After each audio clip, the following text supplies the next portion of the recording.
When I was younger, my dad told me never to lie. In our house, if you did something wrong, my dad would say, you can get in trouble once if you tell me the truth, or twice if you lie about it.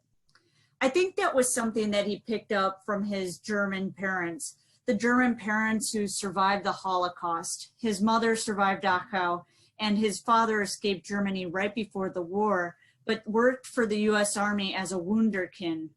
And when I realized I was gay around 10 or 11, I worried about what views, opinions, or life lessons my dad had inherited from his father. The father that was strict, often emotionally distant, and very outspoken about his political views.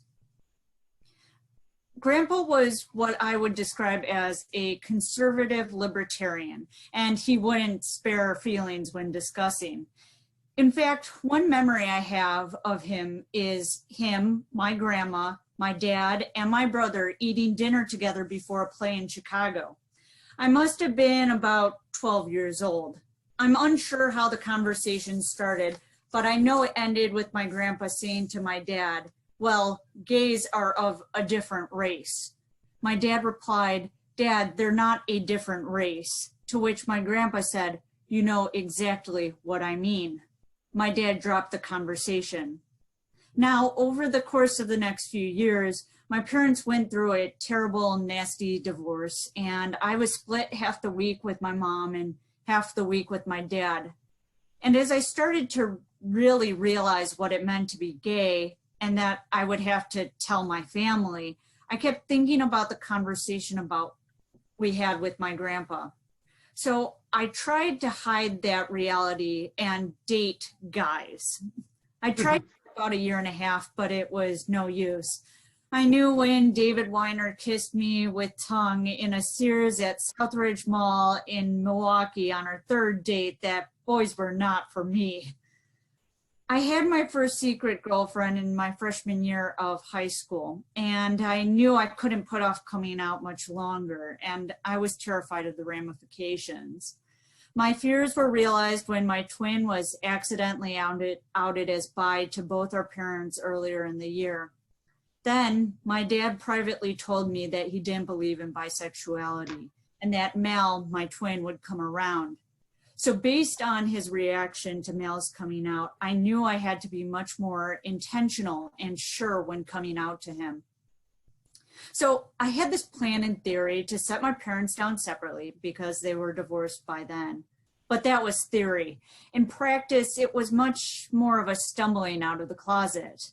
My coming out journey to my mom is one for a different day, but know that I came out in freshman year of high school to her, but I wasn't out yet to my dad.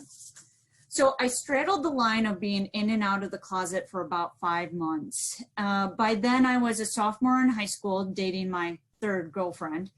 I know, I got around. I was in health class packing up my backpack when my teacher approached me. She let me know that she was teaching a class on human sexuality at a local college and was looking to do a panel on high school students who were out. Because I was fairly visible at school as the president of the Gay Straight Alliance, I said yes. You know, the Gay Straight Alliance, which I told my parents was Pottery Club so I could hide the fact that I was gay. In order to go, though, I had to get my parents to sign off since it was outside of school hours. Much to my surprise, my mom signed off without much of a fight or questions. However, because it was happening on a night that I stayed with my dad, I had to make up a lie as to the nature of the event so I could delay coming out to him. So I told probably the worst convoluted lie that the panel was on student athletes and the pressure to resist steroids. It was a terrible lie, not only because I would never take steroids for a variety of factors, but also because I was an average sports player at best in high school. Needless to say, I could tell my dad was skeptical, but he let me go that night. When I returned home from the panel around 9, he greeted me plainly and shooed me off to bed. But I could tell his skepticism remained, and he kept asking me questions about it for days. Finally, he called the school and demanded to know what the panel was about. My health teacher knew that she had to let me know that she had to disclose to him what the actual nature was. And I broke down crying in her empty classroom, knowing this means I would be outed to him. I was so distraught. I was pulled into the school therapist's room. She asked me what I was most afraid of in coming out to my dad, and I lied again, saying that I'll be pulled off the softball team. I really doubled down on lying about sports. But the truth is that I was terrified my dad would give up joint custody of me, leaving me to stay full-time with my disabled and sometimes abusive mother, whose bipolar outbursts have left me locking myself in my room and threatening to call the police unless she left the house. Oh my goodness. After talking to the therapist for a bit more, I went back to my health teacher's room. I waited for her to call him, and it felt like they talked for an eternity. When my health teacher hung up the phone, she told me he seemed to acknowledge it generally neutrally. I was surprised, but knew I had to wait until I went home to talk to him. When I got home, my dad was already there, which was quite rare.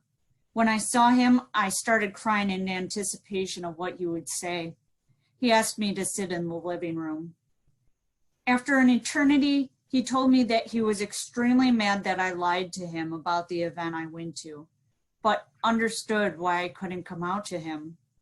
He told me that he would always love me, support me, and want to make sure that I was happy. I was.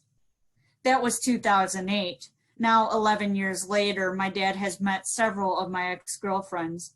In fact, he's been incredibly receptive.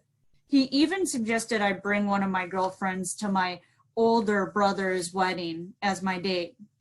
But some of my girlfriends haven't received his approval. But it's not because I'm gay. It's in retrospect, some of them were awful. I mean, they didn't really meet our standards. He used to sometimes ask me if I would ever be with a guy, and I said no. I don't lie. He taught me that.